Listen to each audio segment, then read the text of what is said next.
Deixa eu liberar, o pessoal está entrando. Estou vendo aqui que o número de participantes está entrando. Bom dia a todos.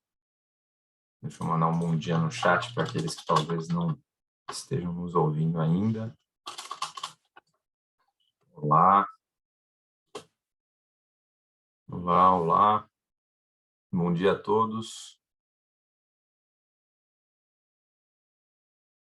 Bom dia. O pessoal já está falando com a gente. Bom dia, Felipe, Ana, Sérgio, Thomas, Marco, Márcio, Luiz, bastante gente aqui. Olá, Celso, Annelise, tudo bem? Bom dia a todo mundo, bom dia. Vocês devem estar reparando, pessoal, que vocês provavelmente não conseguem utilizar o chat, né? E eu queria recomendar que vocês utilizassem o Q&A, que vem de Questions and Answers. Fica aqui do lado do chat, dois para o lado aí embaixo da sua tela. Você pode usar ele tanto para comentar o que você quiser, quanto para perguntar o que você quiser também, tá bom? A apresentação está funcionando, Lucas? Acabei de ver aqui, está em formato de apresentação, está certinho. Estou Legal. vendo aqui que o Thomas já deu um bom dia para a gente, o Márcio também, e acho que a gente já pode começar. Mas antes disso, bom, vamos mais uma vez, queria dar bom dia a todos vocês que aqui nos acompanham, já são 10h02, está na hora da gente começar. A gente está iniciando mais um episódio da série Segredos da Engenharia, que a gente tenta trazer alguns cases de sucesso de algumas grandes empresas para que você que nos assiste possa ter insights de como aplicar na sua realidade, na sua empresa, otimizando seus processos, seus produtos e assim por diante. Ontem a gente teve um webinar muito legal sobre metaverso na prática e bombou, o pessoal adorou, a gente já colocou no YouTube. Se porventura você perdeu e quer acessar, me avisa aqui pelo Q&A que eu te mando o link, tá bom? Mas voltando ao assunto principal de hoje, hoje eu tenho um colega muito especial aqui comigo, é uma pessoa que já conheço há alguns bons anos, hoje trabalha como Project and Process Manager na Ambev, na AB Ambev, né? E hoje ele vai falar para a gente sobre gestão de projetos, uma das pessoas que eu conheço que mais tem experiência no assunto, e ele vai falar de uma maneira geral, né? Como que é o atual cenário da gestão de projetos no Brasil, no mundo, quais são as principais ferramentas, quais são os segredos, acho que esse é o grande objetivo, e como que as empresas têm conduzido as suas áreas de projeto, que sabemos que todas as indústrias têm e não deixa de ser, talvez, se não a mais, uma das áreas mais importantes de qualquer grande companhia, tá bom? Lucas, queria mais uma vez te agradecer pelo seu tempo, Que te isso. desejar boas-vindas, te passar a palavra aqui do nosso palco virtual e, por último, recomendar ao pessoal que nos assiste que o Q&A está ativado. Você pode falar com a gente, essa série interativa, todas as perguntas eu vou lê-las aqui ao vivo e o Lucas vai respondê-las, tá bom? É isso, pessoal, obrigado. Legal. Lucas, tá com É você. isso aí, João. Obrigado pelo convite. Obrigado a todos que estão aqui com a gente também pela atenção. E segue essa linha, pessoal. A gente vai trocar figurinhas aqui, tá? Eu trouxe cinco segredos, coisas que eu aprendi conforme eu fui estudando, conforme a minha experiência. E eu vou compartilhar esses cinco aqui. Lógico que há um roteiro para eu poder explicá-los. Mas, pessoal, sintam-se à vontade, tá? Vamos trocar figurinha, aproveitar esse momento. Qualquer coisa, escrevem aqui no Q&A e a gente vai conversando. Deixo já à disposição o meu WhatsApp e o meu LinkedIn. Fiz Senai, técnico de informática, depois fiz engenharia eletrônica na FEI, fiz uma pós na Unicamp. Tive ótimas experiências profissionais. Atualmente eu estou na AB InBev, cervejaria. Mas trabalhei na Odebrecht, na John Deere, na SAP. Tive uma parte que eu fui como expatriado, trabalhar fora do Brasil, e aí eu senti muita falta de aprender, porque quando a gente é expatriado, nós trabalhamos muito, né? Então, aquele tempo de aprender, aquela rotina, a gente acaba não tendo. Então, quando eu voltei para o Brasil, eu me empenhei aqui em tirar algumas certificações voltadas à ferramenta, e também tive uma preocupação em aprender as melhores práticas com algumas certificações aqui globais também. Tem um lado meu jurídico, que é o que me permite dar palestras, treinamento, capacitações, onde eu consigo misturar toda essa parte de experiência em ferramentas com toda essa a vivência que eu tive nessas empresas e também eu misturo um pouco ali de melhores práticas globais. Consolido tudo isso e busco capacitar, passar informações e treinamentos que visam aumentar a rentabilidade das empresas, seja ela aumentando o faturamento, seja ela diminuindo os custos também.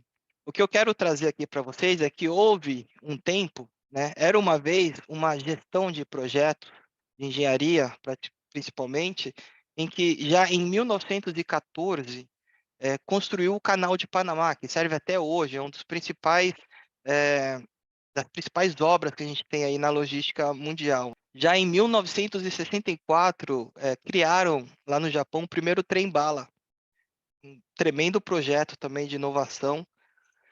Em 1984, teve a usina de Itaipu, que é um tremendo projeto aí com impacto até hoje na questão energética. Já na década de 90 também nós vimos a Dubai sair de um deserto e ser o que é hoje, cheio de projetos ali de infraestrutura, projetos de urbanismo, de saneamento, projetos de energia.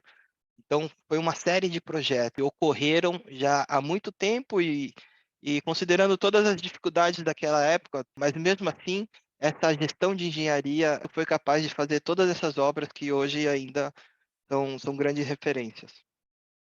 E o que ocorreu? Criaram um instituto, né, o famoso PMI, na parte de gestão de projetos, em 1984, e ele consolidou todas essas lições aprendidas desses grandes projetos, criaram uma estandarização global com as melhores práticas, de maneira com que os próximos projetos os erros ocorridos não voltassem a ocorrer. E aí publicaram o PMBOK, o famoso PMBOK, né? Mas acontece o seguinte, no começo de 2001, chegou uma turma de jovens que vieram de um segmento de tecnologia e falaram assim: olha, pessoal, essa maneira que vocês fazem não tá certa. Nós temos aqui uma proposta que é o que eles chamaram de Agile, né? Uma nova metodologia, falando assim: olha, tudo isso daí que vocês fizerem tá certo, dá para fazer melhor. Tem algumas criticaram bastante coisa, então eles chegaram com uma nova proposta, né? E cabe a gente salientar também que uma empresa de tecnologia, os riscos são bem menores, os tipos de recursos, né, não são tão complexos como uma obra de construção, por exemplo. Mas aí eles chegaram com essa força, criticando muitas das lições aprendidas que tiveram naquele momento, e aí trouxeram essa visão aqui bem incremental, nesse monte de curva aqui, vai para lá, vai para cá, e já falaram, né, meio que etiquetaram todo esse histórico da gestão de projetos da engenharia, eles já classificaram ali como waterfall. Talvez muitos de vocês devem ter escutado já esse termo, né?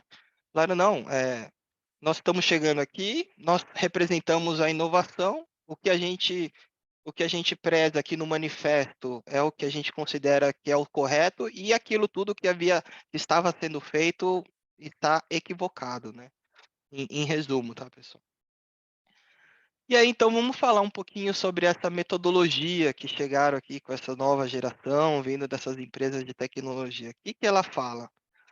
Ela chegou com alguns gráficos que eu acho que até tanto quanto polêmicos, tá? Então, quem está acostumado a ver gráfico de performance, de linha do tempo, enfim, e chega a ver alguns gráficos desse aqui, é bem estranho, né? A gente não consegue entender a princípio.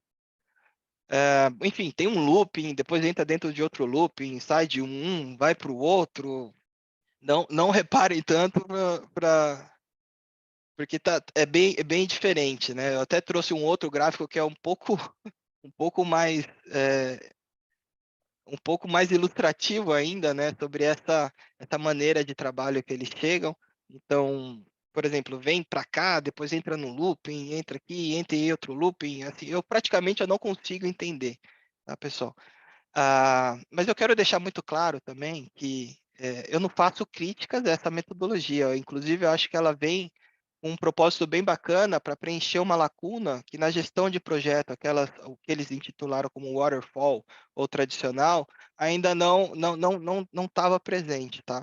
E mais para frente eu vou explicar para vocês. Então enfim, vieram com outros gráficos aqui e todos os treinamentos dessa metodologia também tem algumas ilustrações que eles sempre apresentam, que é, por exemplo, essa aqui do golfinho com a baleia, né? Então, o que que eles falam? Que na maneira tradicional não dá muita visibilidade, que o golfinho ali ele fica dando mais visibilidade. Essa resolução está um pouco ruim, mas eu trouxe uma outra imagem uma imagem melhor e vou mostrar aqui para vocês. Então, por exemplo, esse golfinho aqui, ele representa essa metodologia nova aí, mais voltada à agilidade, né? Mais à velocidade. Em compensação, eles já trazem aqui, eles chamam o time Waterfall, né, que seria um submarino ali representando toda essa gestão de projeto da engenharia tradicional, né, o que eles intitularam como Waterfall. E o que que eles falam, pessoal? Eles falam que da maneira que estava sendo feita, não dava visibilidade para o cliente, né, para o negócio, apenas dava uma visibilidade muito impactante no final, que é o que eles chamam também eles usam um termo que chamam Big Bang. E eles falam que essa metodologia não tá interessante, e o que eles ofertam seria, que representa aqui o golfinho, seria ter mais visibilidades, né, enfim, e aí chegar no objetivo como a outra maneira chegaria. Eu vou explicar um pouquinho melhor o que que eles querem dizer com isso. Mas aqui, pessoal, nesse momento a gente já consegue eu quero compartilhar um primeiro segredo que eu trago para vocês, com relação a isso aqui, tá? De trás de todos os conceitos, todas as metodologias, sempre tem alguns propósitos, né?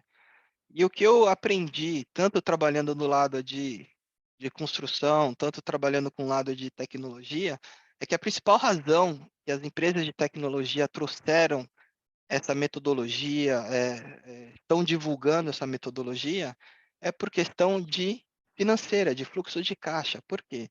Porque aumentando a frequência aqui da visibilidade, o que eles chamam de visibilidade, que na verdade são entregas, né? Eles conseguem faturar mais rápido, né? Mais vezes. Então, eles criam um fluxo de caixa maior. Mas eles acabam, por outro lado, entregando coisas que não impactam no negócio do cliente, como deveria impactar. São entregas menores, né?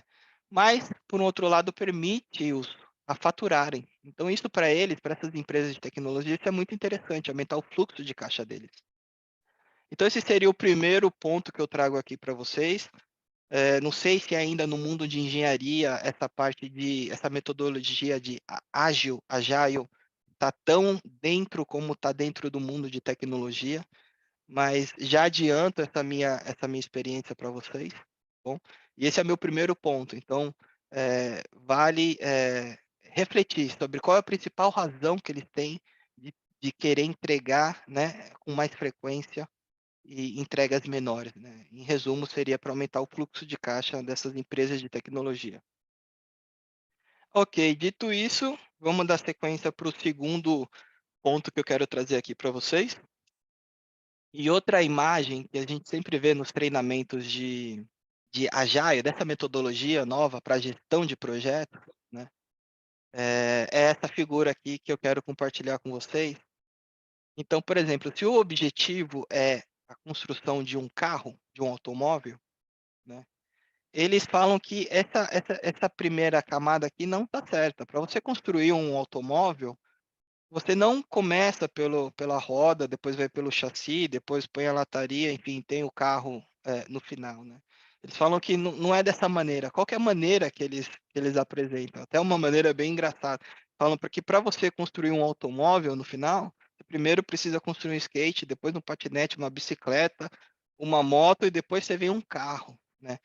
Então, assim, é um pouco difícil de entender. Eu, como também engenheiro, como muitos de vocês aí, nós somos mais racionais e se eu preciso construir um carro, não é construindo um skate que eu vou construir um carro. E aqui ocorre um outro erro também na gestão de projetos que é bem grave, né? Nós temos um escopo, um objetivo, que é construir um veículo, um automóvel com essas especificações, e aqui eles falam que eles constroem, no final, dão um veículo com uma especificação melhor, né? Acima daquilo que foi acordado inicialmente. Isso a gente chama de gold plating, que seria, nós estamos encarecendo o nosso projeto. Se eu faço algo melhor do que eu havia acordado a princípio, isso me gera um custo maior. Então, minha rentabilidade já fica menor, de acordo com aquilo que nós pactuamos ali a princípio. Então, eu trago esses slides que é para, se alguém ainda não viu, não teve a oportunidade de conhecer melhor essa metodologia ágil, né, para que se intere e veja os principais pontos que eles mostram, tá, pessoal? Bom, falamos um pouco aqui dessa nova metodologia que chegou, né, já bem um pouco assim agressiva com a maneira tradicional da gestão de projetos que estava sendo feita. E aí eles automaticamente etiquetaram essa maneira tradicional, né, drivada pelo planejamento, também alguns falam de plan driven, como waterfall. E por que que eles utilizaram esse nome de waterfall? Porque, obviamente, eles pegaram um cronograma lá, e quando geralmente a gente vê um cronograma, segue uma estrutura como essa aqui, uma escada, né? E aí dá a impressão aqui que nós temos uma cascata ali descendo. Então, essa é a razão deles darem esse nome de waterfall. Só que aqui, pessoal, no próximo slide, é bem interessante esse exemplo, onde eu reduzi, né? A gente vai fazer um mini projeto aqui, mas para passar um pouco dessa ideia do que é waterfall e sobre essa nomenclatura, se está correto ou não, tá, pessoal? Então, vamos supor que o nosso projeto aqui, que o meu projeto, no caso, é fazer a pintura da minha suíte, né? Então, a minha esposa, como todo mundo é casado aí sabe que a esposa está sempre querendo reformar a casa. Ela chegou um dia para mim e falou: amor, preciso reformar, quero que você pinte ali nossa suíte, porque não está me agradando da maneira que está. Eu falei: ok, vamos fazer esse mini projeto aí. Então, esse seria nosso exemplo fictício para tratar. Pois bem, então eu preciso pintar, tenho 4 arestas aqui e faço o meu cronograma, ok? Seguindo a nomenclatura ali, norte, sul, leste, oeste, que a gente cresceu falando isso, norte, sul, leste, oeste. Então, como vocês podem ver bem, eu começo o meu projeto. Primeiro pinto a parede do lado norte, depois a do lado sul, norte, sul, leste, oeste, tá bom, pessoal? E aí, e aí que tá a questão do waterfall, né? Geralmente, quando a gente faz um projeto e, e cascateamos as atividades, dá essa sensação de ser uma cascata, né? Um waterfall. Mas aí não necessariamente, pessoal, a ordem do tempo aqui vai seguir essa ordem. Eu apenas coloquei essa sequência porque nós estamos acostumados a falar norte, sul, leste, oeste, tá bom? Aí chega lá a minha esposa, por exemplo, fala: meu amor, mas tá tudo errado, você é um waterfall, você tem que usar Agile porque você não está entregando o valor que eu preciso. Porque além de pintar a parede, ela também quer que a TV dela esteja posta o mais rápido possível. E seguindo essa ordenação aqui que eu coloquei aqui a princípio, norte, sul, leste, oeste, já que a TV vai aqui na parede do lado oeste, então a TV estaria lá no final. Então, apenas depois que terminar o projeto, é onde que ela depois vai conseguir ver o Netflix dela lá no caso, né? E aí, pessoal, o que que acontece? Isso é um grande equívoco, tá bom? Porque não necessariamente, como eu havia dito anteriormente, não necessariamente esta ordem aqui é a ordem que vai seguir, tá bom? Mas o que que acontece, então? Como é que eu faço? Como é que eu uso os conceitos corretos, a ferramenta, a experiência, né? Eu vou mostrar aqui para vocês no próximo slide. Vamos falar um pouco de conceito. Para eu começar a pintar a parede sul, né, já que eu falei norte e sul, eu não dependo terminar a parede de norte. Eu posso pintar a parede sul, qualquer parede aqui, basta apenas eu ter comprado a tinta. Esse equívoco ocorre muito no cronograma, na gestão dos projetos atuais, porque a sequência de finish start, né, de predecessoras e sucessoras, eles levam em consideração uma lógica um pouco equivocada. Na verdade, eu preciso fazer uma lógica correta, porque independente de qualquer parede aqui, para eu pintá-la, a única predecessora que eu preciso seria comprar tinta. Só que por que que o pessoal não usa isso? Porque se eu faço isso, eu estou sobrecarregando o meu recurso, eu não consigo pintar todas as paredes num único final de semana. E aí, por isso que o pessoal, muitas das vezes, fazem um sequenciamento ali um pouco equivocado. Ok, conceito. E agora vamos falar um pouco de ferramenta. Se eu tenho o meu recurso, sou eu, e eu estou sobrecarregado porque eu não consigo pintar as 4 arestas ali da Switch em um único final de semana, o que que eu faço? Eu faço um nivelamento de recurso. Só que antes de fazer esse nivelamento de recurso, eu falo para a minha ferramenta que a parede do lado oeste é a parede que eu tenho mais prioridade. Por quê? É aquela que, além né, do projeto, da pintura, que a minha cliente, a minha esposa quer, ela quer também já a TV dela, que eu pinte a parede ali, onde a TV dela possa ser colocada e ela assistir o Netflix dela, no caso aqui do nosso exemplo.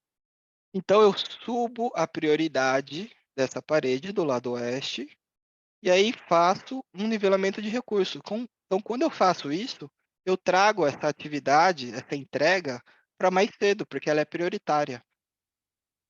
E aí, então, eu acabo com essa terminologia que equivocadamente adotaram nessa gestão de projeto tradicional como waterfall, porque não necessariamente aquela ordem é a ordem que eu devo seguir. E eu explico um pouquinho melhor no próximo slide, onde eu gravei o vídeo e mostro toda essa operação aqui para vocês. Ah, deixa eu dar o play aqui. Então, aqui vocês podem ver, ah, eu tenho eu faço o nivelamento de recursos sem utilizar a prioridade, tá? Na maneira que ela foi indicada ali, listada. Mas aí, de acordo com a necessidade do meu cliente, se ele precisa primeiro de uma atividade, eu consigo aumentar a prioridade, falar para fazer o nivelamento de recursos de acordo com a prioridade, e uma vez eu faço o nivelamento, eu tenho ali a primeira entrega, né? Agregando mais valor ali a esse mini projeto que a gente está tratando aqui.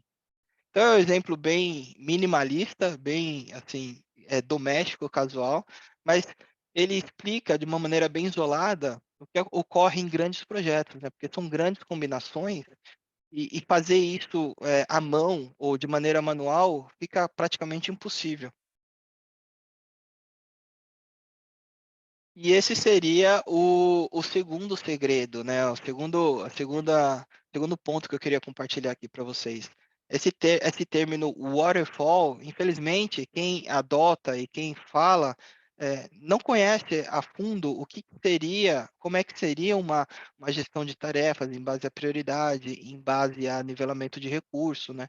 Então, esse é um termo que não é o termo correto para ser utilizado. Vamos lá. Por um outro lado, pessoal, essa parte de gestão de maneira ágil, ele é muito bom em um aspecto, tá? E eu vou explicar aqui para vocês o porquê. Existe uma regra que fala sobre, chama 880 Rule, regra 880. Ela é uma regra para gestão de projetos que fala que os pacotes de trabalho, eles têm que ter, no mínimo, 8 horas, que seria um dia de esforço, e no máximo 2 semanas, que seriam 80 horas de esforço.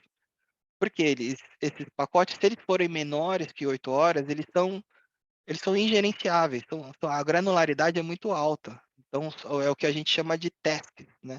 Quando eles são menor que 8 horas. Deixa eu só colocar aqui. Então, quando é menor que 8 horas, nós estamos falando de task, tem uma visão mais operacional. E aqui, pessoal, nesse primeiro patamar aqui, é onde entra muito bem essa questão de metodologia ágil, tá? Por quê? Porque ela traz, junto com essa metodologia, além dos conceitos, tem as ferramentas específicas para trabalhar com ela. Por exemplo, o Trello, o Planner, Slack, To-Do, o DevOps, entre outras várias ferramentas que a gente tem para trabalhar com gestão de tarefas. Mas todas elas, em resumo, elas se baseiam num Kanban, nesse quadro aqui. E por que isso é muito útil? Porque o Kanban é muito fácil de atualizar as informações, os status, os progressos. E como as tasks, né, são inúmeras, existem várias tasks, a gente precisa de um software que esteja mais amigável para essas alterações. E essa metodologia ágil, ela cai muito bem nesse patamar de gestão de tarefas, bom, pessoal?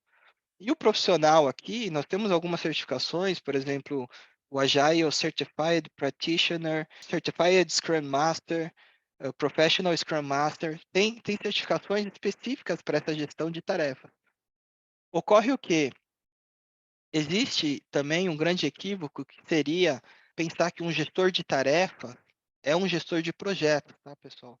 E esse é um grande equívoco, porque um gestor de projetos, ele tem uma abordagem um pouco diferente. Isso não quer dizer que um é melhor que o outro, tá? Os dois são importantes na mesma proporcionalidade. Mas só que o gestor de projetos, ele está mais preocupado na questão financeira, na questão de valor agregado, de curva S, em relacionar a duração com esforço, capacidade. E aí já são outros softwares também que fazem essa gestão. Tá? Assim como são outros conhecimentos, outros skills, outras habilidades que a gente pode encontrar na certificação do PMP, do Scheduling Professional. Então, isso aqui serve para essa camada. E quando a gente fala de mais de 80 horas de esforço, nós estamos falando aí de uma gestão mais sumarizada, mais resumida, com base a um agrupamento. Por quê? Quando eu relaciono vários projetos, eu agrupo. Por exemplo, eu quero saber como está a minha gestão financeira de um grupo de projetos de tecnologia. Então, é um programa ali de tecnologia. E aí são outras certificações também, como Program Management, Portfolio Management. Então, são outros skills também a serem levados em consideração. O interessante aqui de destacar nesse slide é que existe uma ferramenta que consegue integrar todos esses layers, essas camadas. Por exemplo, aqui, ó, ela traz o Planner, traz o Project e traz o PPM. Nessas três camadas. E, além disso, ela traz uma função mais estratégica, que seria a função de a gestão de portfólio também, né? Então, essa ferramenta é muito interessante e eu vou falar um pouco dela para vocês. Então, essa ferramenta PPM, no próprio guia dela, ela traz aqui, ela fala, olha, nós conseguimos contemplar, fazer a gestão tanto das tasks, dos projetos, dos programas e dos portfólios, né, através dessa visão aqui que traz no manual dela. E eu fiz um slide aqui um pouco mais caseiro, mas só para explicar um pouquinho da relação de portfólio, programas, projetos e tasks, tá? Então, o que seria um portfólio? Por exemplo, na ABI, nós temos um portfólio de projetos de marketing, por exemplo. Temos um outro portfólio de projetos de tecnologia, né? Então, e aí entramos, por exemplo, na parte de tecnologia, do portfólio de tecnologia, temos programas globais, de projetos de inovação global. Temos programas de manutenção de projetos que fazem a manutenção dos sistemas locais, por exemplo. Dentro dos programas, nós temos os projetos, e embaixo de cada projeto nós temos as tasks, né? Então, o interessante dessa solução da Microsoft, que relativamente é nova, é que ela integra todas essas camadas: portfólio, programa, projeto e task. Trouxe essa imagem aqui para a gente conversar. Eu entendo a gestão de projeto com sucesso, exitosa, ela tem dois lados da moeda. A gestão de projeto, para ela ser exitosa, nós temos dois lados da moeda aí. O primeiro lado é o pré-projeto, ok? É o pré-projeto. Que no caso, se são projetos o que a gente chama de customer facing, seriam aqueles projetos para clientes. O pré-projeto, o que que é? Nada mais é que aquela fase de orçamentação, de budget, né, de confecção da proposta. E se nós falássemos de projetos internos, que não são aqueles que vamos faturar com os clientes, também nós temos uma fase de pré-projeto ali, que é uma fase de business case, levantamento de custos, aprovação dos stakeholders internos ali para execução daquele projeto. Então temos esse lado da moeda e depois vem esse lado aqui que é mais de execução. E esse lado da execução é onde essas discussões de metodologia, se é agile, se é waterfall, se é mais execução, se é mais planejamento e depois executa em base ao planejamento. Então, o mercado hoje em dia focou muito as discussões nesse lado aqui de projeto, de execução. E acabou esquecendo, em termos gerais, tá, generalizando um pouco, desse lado de pré-projeto, tá, pessoal? Então, toda essa preocupação de governança anterior ao Project Kickoff, né, ao início do projeto, ela está sendo um pouco deixada de lado. E esse é um grande problema, tá, pessoal? Por quê? Eu posso utilizar, na minha execução de projeto, a melhor ferramenta do mundo, a metodologia das galáxias aqui. Se eu já começo o meu pré-projeto, o meu orçamento de maneira errada, fazendo um levantamento equivocado, o meu projeto já vai estar comprometido à falha. E aí é o meu segundo, o terceiro segredo que eu trago aqui, pessoal. Nunca esqueçam do pré-projeto. O pré-projeto é o mais importante de todos, porque uma vez nós fazemos um pré-projeto eficiente, a parte de projeto é uma consequência daquilo que a gente fez na parte de pré-projeto. Diga aí, João. Vou te fazer uma rápida interrupção. A gente recebeu uma pergunta aqui no chat. Queria Claro, lembrar o pessoal que eles podem nos interagir conosco aqui pelo Q&A, sejam com comentários ou perguntas. A gente vai ler a parte majoritária no finalzinho, tá? Mas, em todo caso, tem uma bem momentânea aqui, Lucas. É o Sérgio Vitor, ele diz o seguinte: o PPM pode ser integrado a um RP, SAP, por exemplo? pode sim. Pode sim, ele pode ser integrado com qualquer ERP. Ele tem já um canal de conexão já pré-estabelecido para justamente fazer essas interfaces com os ERP, seja ele Oracle, seja ele SAP. Podemos seguir. Sim. Obrigado pela pergunta. Quem que fez? Sérgio Vitor. Obrigado, Sérgio. Ah, outras perguntas, por favor, pessoal. É muito bom recebê-las. Vamos lá, então. Então, falamos aqui, e esse, pessoal, é o terceiro segredo, a terceira preocupação que eu sempre tenho aonde eu trabalho, onde eu atuo, que é ver como é que esse pré-projeto foi feito, porque o segredo está no pré-projeto. Seja ele projeto, como eu havia dito, seja ele projeto com cliente ou seja ele um projeto interno, né? A parte de projeto, a execução, ela acaba sendo, se fizer um pré-projeto exitoso, ela acaba sendo só um reflexo daquilo que a gente plantou no pré-projeto. E falando mais, já que o Sérgio também se interessou pelo PPM, falando um pouco dessa solução, pessoal, que é muito interessante.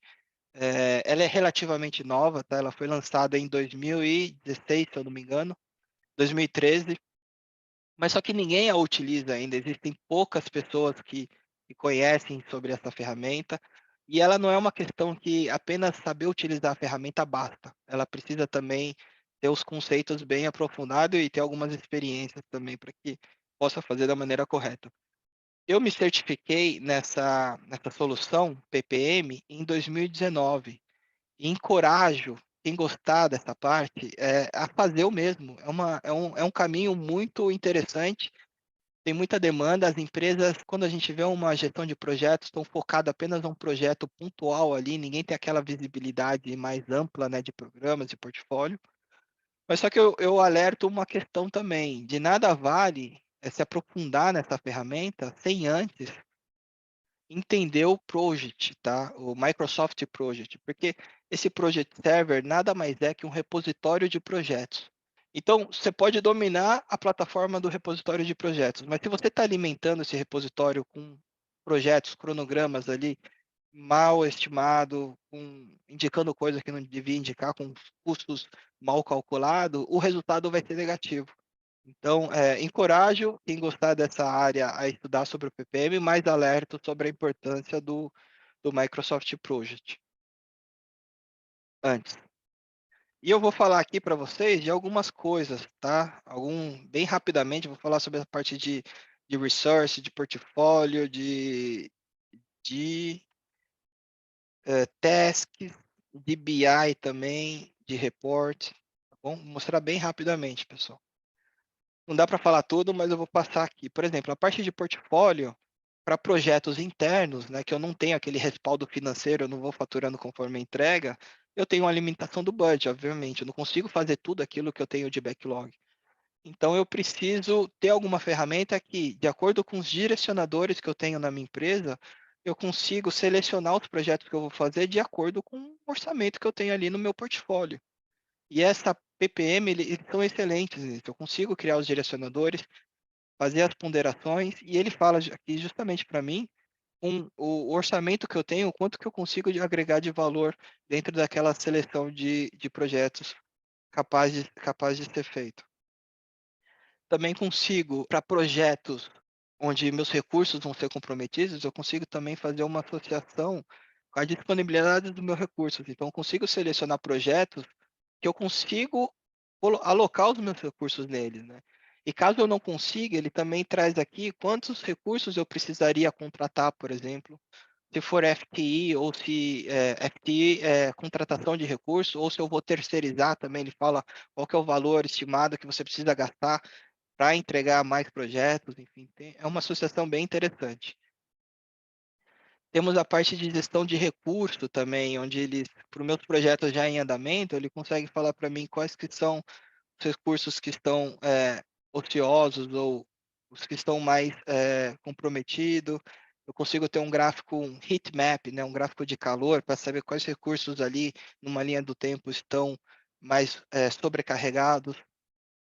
Consigo fazer uma governança também de restringir um recurso para ele ser aplicado em um projeto.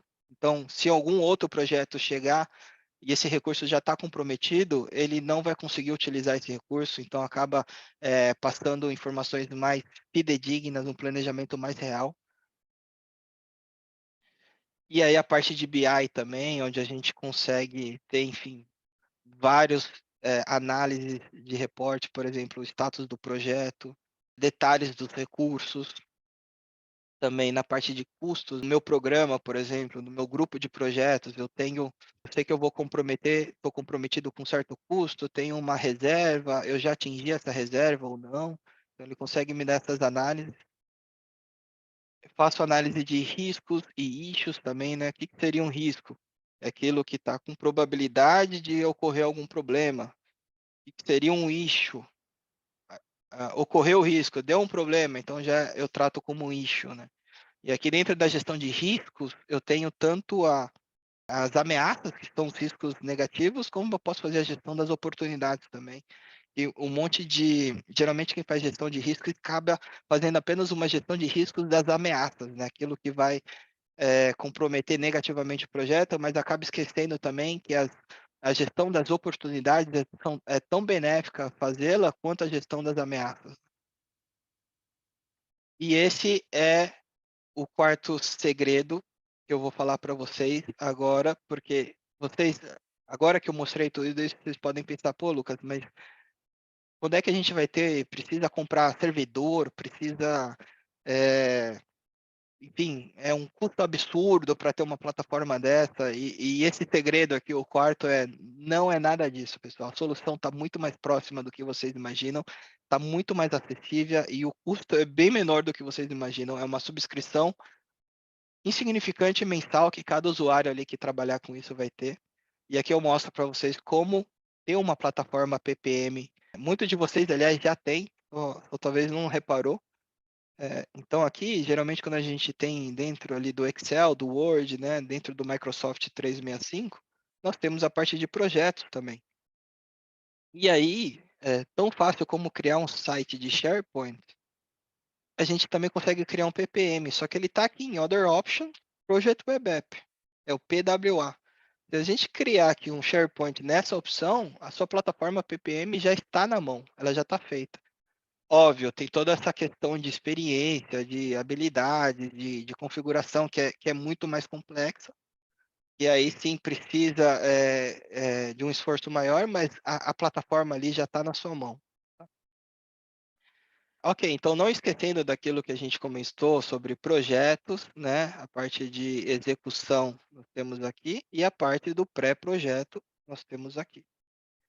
Vamos voltar a esse tema, né? Acho que tão importante que é falar sobre esse problema aqui que está caindo no esquecimento, é a gente falar como atacar. Então, essa ferramenta do PPM, uma das features, das capabilidades dela, é essa parte de governança aqui. Dentro dessa parte de governança, nós conseguimos criar uma estrutura, um workflow, um fluxo de trabalho que permite apenas evoluirmos os estágios dentro das fases. Então, o que seria a governança do PPM? Nós temos fases e dentro das fases nós temos os estágios. E dentro de cada estágio nós temos o que a gente chama de Project PDP, Project Detail Page, que é onde a gente coloca as informações. Diga, João, chegou outra pergunta? Chegaram duas aqui, chegaram Aham. duas. A primeira é da Tatiane, desculpa interrompê-lo, Lucas, só para a gente não Não, perder que o isso. time. Eu até Ah, promovo as perguntas, pessoal. legal. Tatiana Nascimento, ela pergunta o seguinte: você pode me dar alguma sugestão de curso ou capacitação de análise de riscos? Obrigado. Sim, sim, posso sim. O próprio PMI, ele tem uma grade específica para gestão de risco. E é muito interessante. Bem direto ao ponto, ela quebra vários paradigmas, porque a gestão de risco eu vejo que ela é um pouco infundada assim no mercado, não sabem ao certo o que é uma gestão de risco. E dentro do PMI, essa grade, eles estruturam bem o que é uma gestão de risco. Então, como atacar as ameaças, né, as threats, como atacar as oportunidades, né? Então, tem uma série de estratégias ali para fazer a GRIS, né? Que geralmente, popularmente conhecida como gestão de risco. Sim. Posso fazer uma do Marco aqui, Sim, Lucas? sim, sim. Marco Fartes. Ele diz o seguinte: bom dia, sou certificado no Project V 2010 e gostaria de fazer a última certificação e também me preparar para o PPM.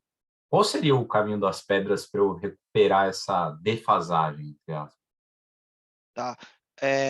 Bom, o Project, ele não, o Project em si, ele não mudou. Desde o começo, ele segue essa mesma estrutura, esses mesmos conceitos de esforço, duração e unit, né?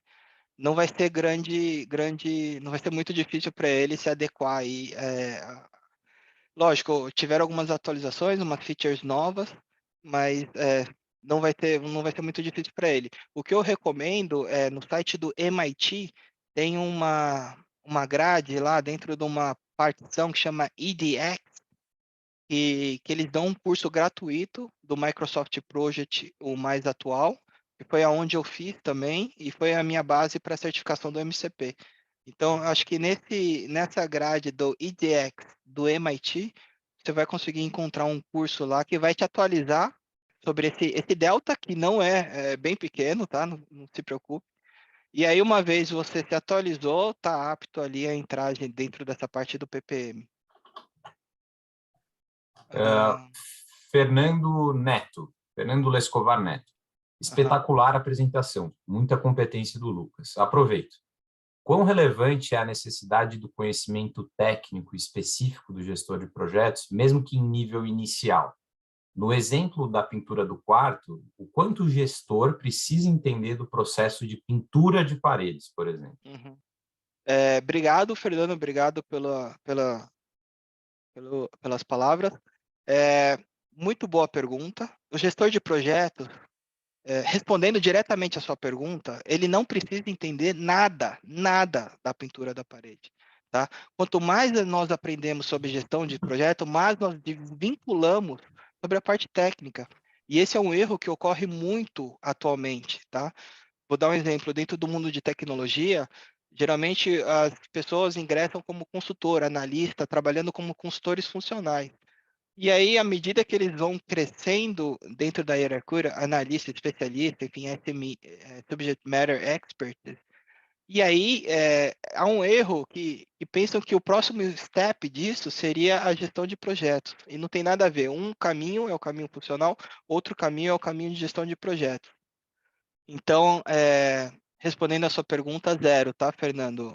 O que nós precisamos, gestores de projetos, é termos os contatos técnicos e eles nos alimentam de informações para que nós fazemos a gestão do projeto, mas não tem relação nenhuma da gestão de projeto com a parte técnica, tá bom?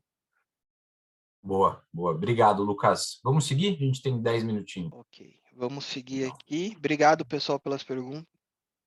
O que eu estava falando? Eu estava falando da parte de governança. Mostrei o problema do pré-projeto, que está caindo no esquecimento, e como que, não só não gosto de mostrar o problema, mas eu gosto de mostrar a solução também. Então, dentro dessa ferramenta do PPM, que é a única solução que traz essa parte de governança, ela divide ali em fase, estágio, e dentro dos estágios tem os project details, páginas de detalhes de projeto, que é onde nós colocamos as informações aqui.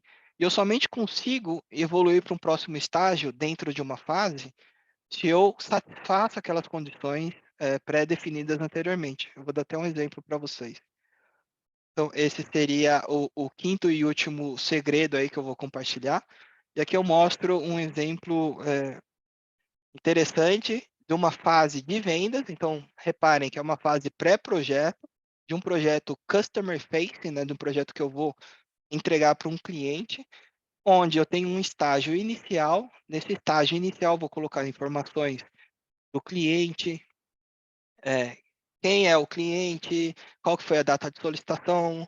Eu tenho um project detail page aqui de requerimento, onde eu coloco o que ele está querendo, né? Qual que é a expectativa dele dentro dessa fase inicial. Uma vez que eu atendo todos esses campos, no caso aqui não tem nenhum campo obrigatório, mas eu posso colocar alguns campos obrigatórios, eu estou apto, e só assim eu passo para para o próximo estágio técnico, onde os técnicos dentro da minha empresa vão associar aquela expectativa do cliente e vão quantificar tecnicamente o que precisam para entregar essa expectativa. Uma vez que eles quantificam, eu posso ter um estágio aqui de validação técnica. Eu submeto esse levantamento técnico para o cliente. Uma vez ele aprove, eu passo para um outro estágio aqui, que seria um estágio comercial. Aqui está, ó. Depois do técnico, eu vou para o comercial. Aí sim, em base àquele levantamento técnico, eu faço o meu orçamento e submeto novamente para o cliente num próximo estágio, onde ele fica ali sobre validação comercial. Validou comercialmente e tecnicamente, então eu saio da parte de vendas e vou para uma parte de entrega. Esse é um resumo bem simples, tá? Mas a gente pode fazer tanto para projetos de clientes quanto para projetos internos também, buscando aprovações dos stakeholders, enfim.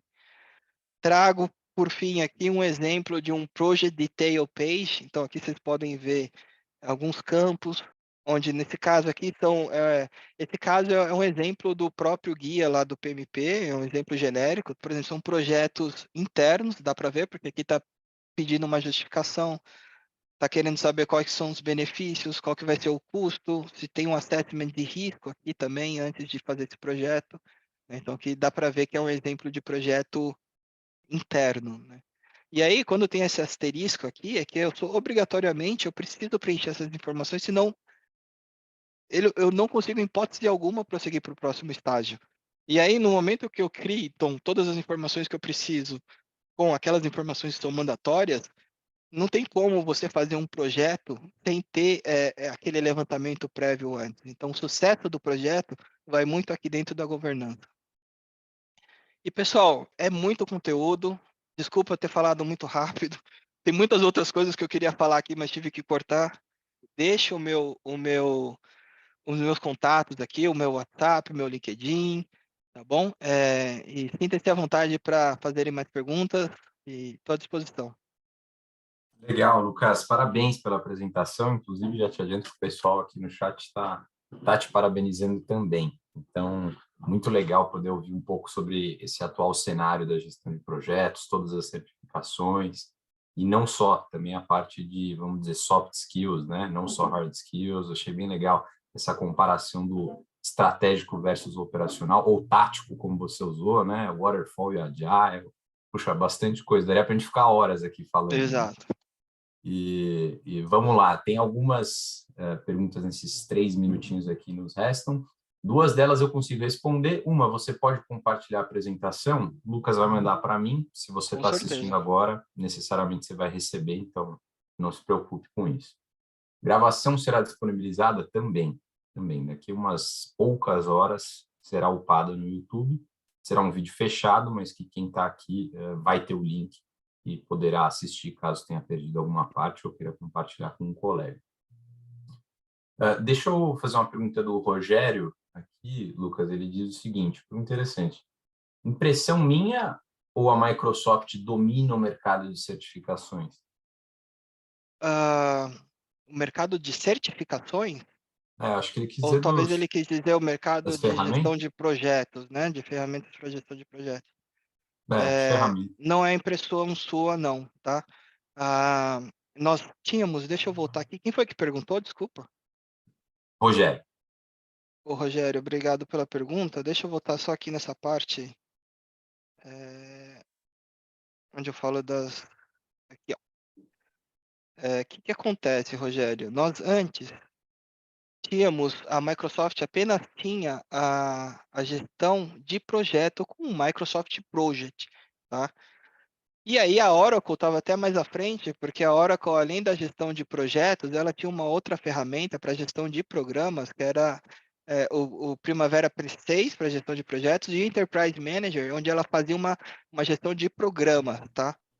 Só que aí chegou a Microsoft com esse Project Server, né, o Project Web App, e aí eles trouxeram essa plataforma Planner, Project, PPM, né, tudo isso daqui, e além disso, então, o que a Oracle não tem, essa gestão de tasks, e a Oracle não tem também o que a Microsoft tem, que é o que eu mostrei ainda aqui um pouco para cima, que é a parte de strategy, de estratégia, né, com a gestão de portfólio, essa parte de governança. Então, toda essa parte de estratégia do portfólio, a Oracle não tem, então isso fez com que a Microsoft se distanciasse muito e é a top no que a gente tem aí em ferramentas de gestão. Eu falo de projetos, mas que assim, não interessa, não é só fazer um projeto bem feito, né? Tem que fazer todos os projetos e relacioná-los, né? Então tem a gestão de projeto é muito além do que um projeto apenas. Legal, Lucas. Marcelo Castro aqui. Lucas, muito obrigado por compartilhar seus conhecimentos. Juliane Marim, parabéns, grata pela palestra. E eu acho que, como começamos com a pontualidade germânica, a gente pode aqui também encerrar com a pontualidade germânica Legal. esse minuto aqui que nos resta, né? Lucas, você tem alguma consideração final?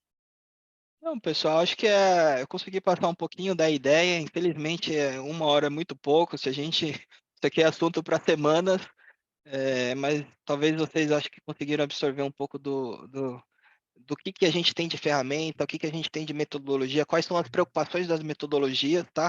E aqui eu não quis dizer que uma está certa e outra errada, elas se complementam, por isso que hoje em dia eu falo muito da gestão hybrid, né? Híbrida, colocando ali aquela parte de agile para gestão de tarefas e deixando ali os gestores de projetos com as ferramentas corretas, né?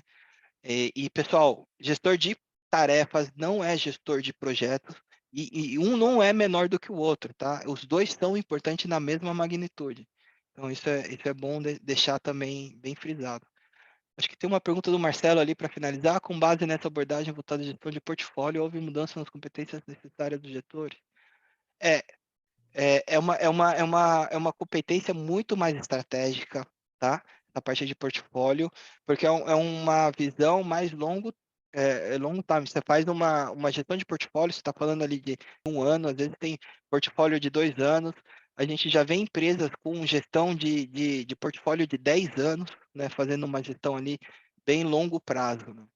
São habilidades um pouco diferentes do gestor de tarefa e do gestor de projeto. Legal. Lucas, mais uma vez, parabéns pela apresentação. Se você quiser deixar um último slide para o pessoal, de Ah, repente, se quiser entrar em contato com você, tirar uma foto, e acho que dá tempo do pessoal ler o QR Code e aqui. entrar em contato caso eles queiram, né? Queria lembrá-los que essa série Segredos de Engenharia ela é recorrente, tá? Então esse não é o primeiro episódio, nós estamos fazendo desde do ano passado.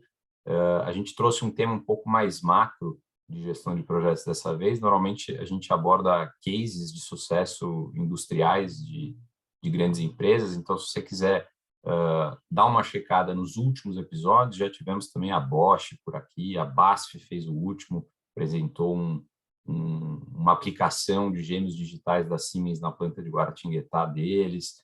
Puxa, tem muita coisa legal, de verdade. Então, se você quiser dar uma olhada, entre em contato com a gente, acesse o nosso canal no YouTube. Se você agora estiver vendo pelo YouTube, inclusive, ficaria muito feliz se você pudesse dar um joinha, um like na nossa transmissão, porque isso faz com que o YouTube entenda que o nosso vídeo é relevante e parte a recomendar para outras pessoas. Então, isso... Thumbs up, folks. Thumbs up, exatamente, exatamente. Esse era meu recado final. Mais uma vez, agradecer a todos que sempre nos acompanham assiduamente aqui e, caso não o façam, estão convidados a começarem a fazer. E, Lucas, fantástico, parabéns. E fico muito contente que você, com todo esse conhecimento, tenha vontade de compartilhar com os outros também. Tá bom? Eu compartilho, Obrigado. aprendo, trocamos figurinha e assim a gente vai...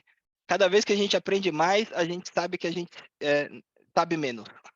E a A gente gente aprende aprende menos. mais ensinando também, Exato. né? Ensina e aprendendo ao mesmo tempo. Legal. Eu vou encerrar a transmissão por aqui. Não precisam se preocupar em sair, nada. Vai cair para todo mundo. Obrigado mais uma vez, Lucas. Parabéns pela palestra. Obrigado a todos que nos Valeu, acompanharam. pessoal. Um grande abraço e excelente restinho de manhã para todos. Tchau, tchau.